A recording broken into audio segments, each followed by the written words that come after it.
Dual ink cards are a brand new mechanic introduced to Disney Lorcana's 7th set, Archazia's Island. In this video, we'll cover how this mechanic works, as well as going over some of the details about the design process behind it.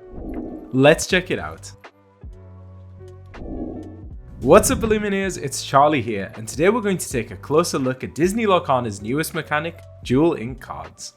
Up until Disney Lorcana's 6th set, every card was assigned to a single ink type. From Amber, Amethyst, Emerald, Ruby, Sapphire, and finally Steel. Decks could only be constructed with 2 different ink types, and each ink type had its own identity.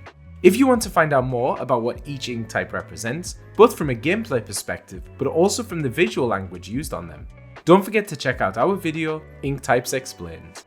However, starting with Archazia's Island, the concept of dual ink cards was introduced. Each dual ink card represents 2 different ink types, with a total combination of 15 ink pairings across 60 cards. Each dual ink card can only be used in a deck that uses these 2 ink combinations. For example, a Ruby Steel dual ink card can only be used in a Ruby Steel deck. You cannot use it, for instance, in a Ruby Amethyst deck.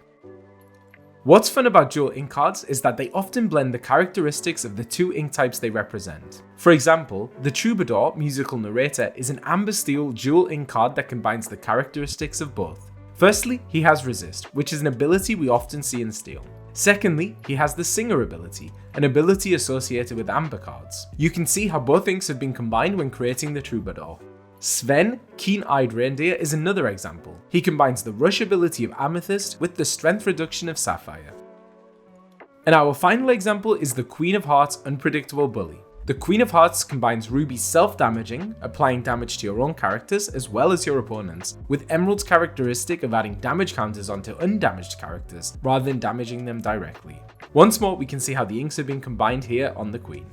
And really, that's it when it comes to the mechanic, but if you're interested in learning a little bit about the design process, let's talk about that.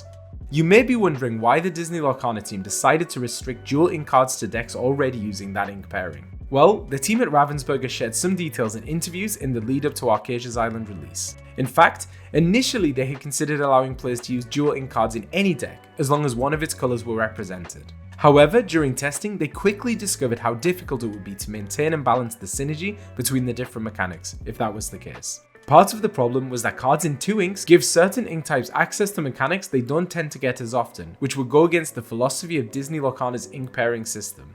According to game design manager Steve Warner, the biggest challenge of allowing this less restrictive approach is that it would mean permitting something like Ruby or Amber gaining access to effects that it normally wouldn't, things such as ink acceleration or even easy card draw. And this would have been a very hard situation to handle, as these are inherent trade-offs of combining these 2 ink pairings. This limitation was also purposefully planned, so it can create opportunities for archetypes that haven't seen a lot of play just yet, while also pushing the gameplay elements associated to those ink types even further.